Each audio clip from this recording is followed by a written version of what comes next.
The Enslaver Plague. The denizens of the warp clustered voraciously at the cracks between the Imperium and the material universe, seeking new ways to enter the physical realm.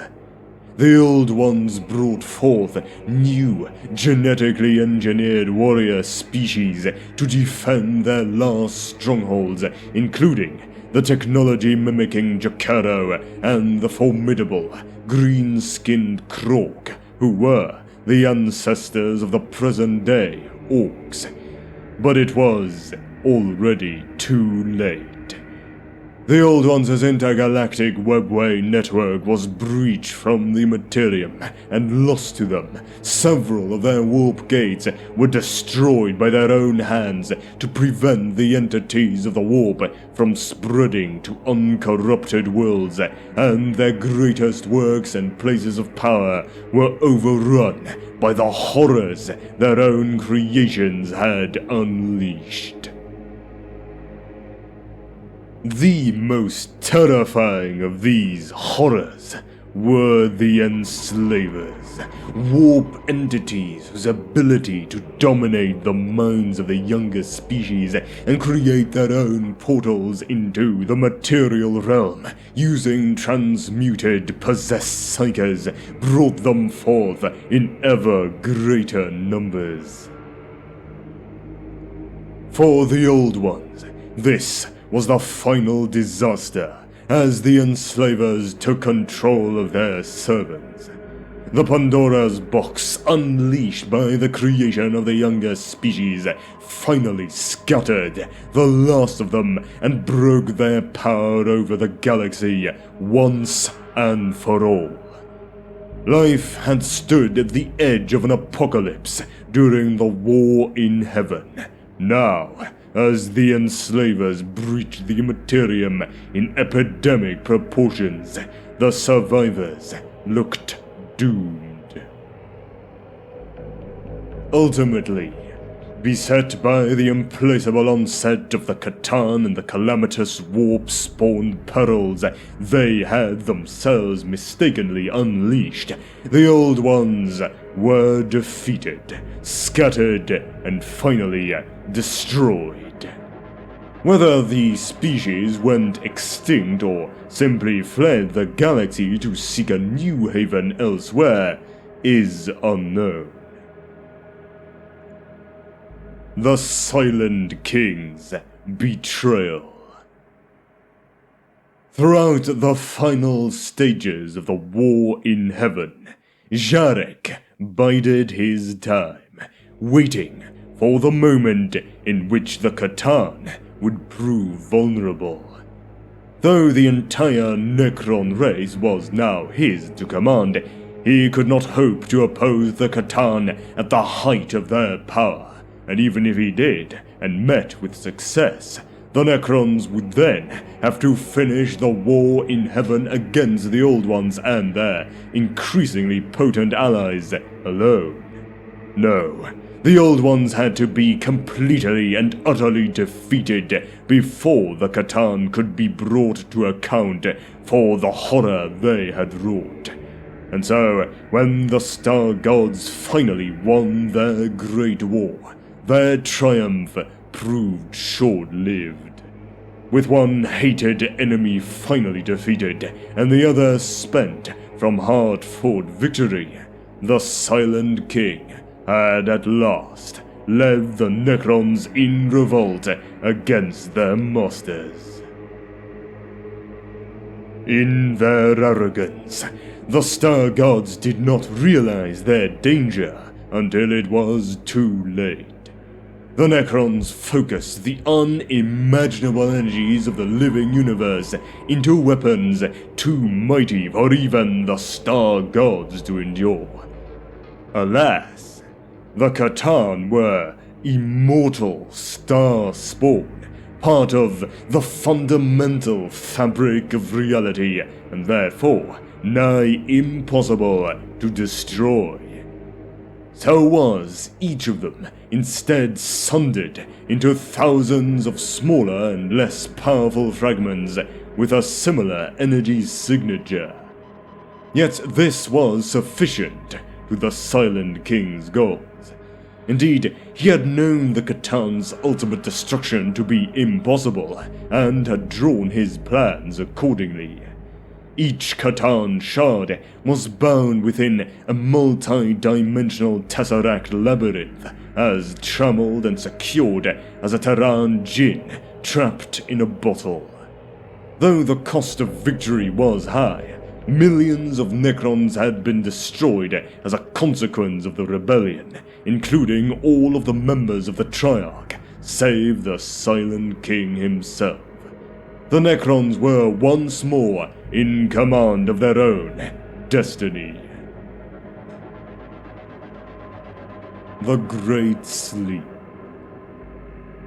The Necrons had been vindicated in their pursuit only of science and control over the material realm, and certainly took pleasure in seeing the Old Ones' civilization collapse as a result of their overindulgence of psychic power and the end of the C'tan's domination over their species.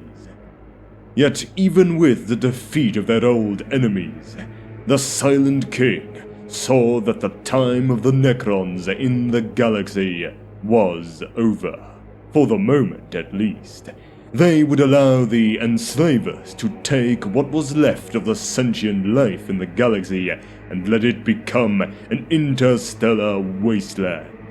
The Psyker swarm would then die away, and in time the galaxy would evolve new life forms who would be less sophisticated and easier to dominate.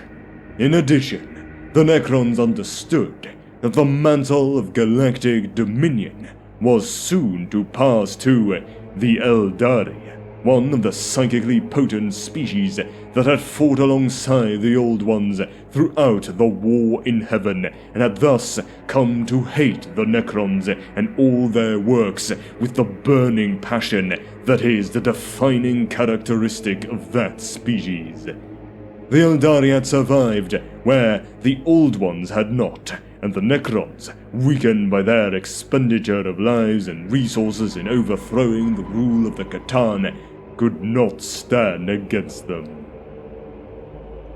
And yet, the Silent King knew that the time of the Eldari would eventually pass, as it must pass for all those beings still cloaked in the flesh.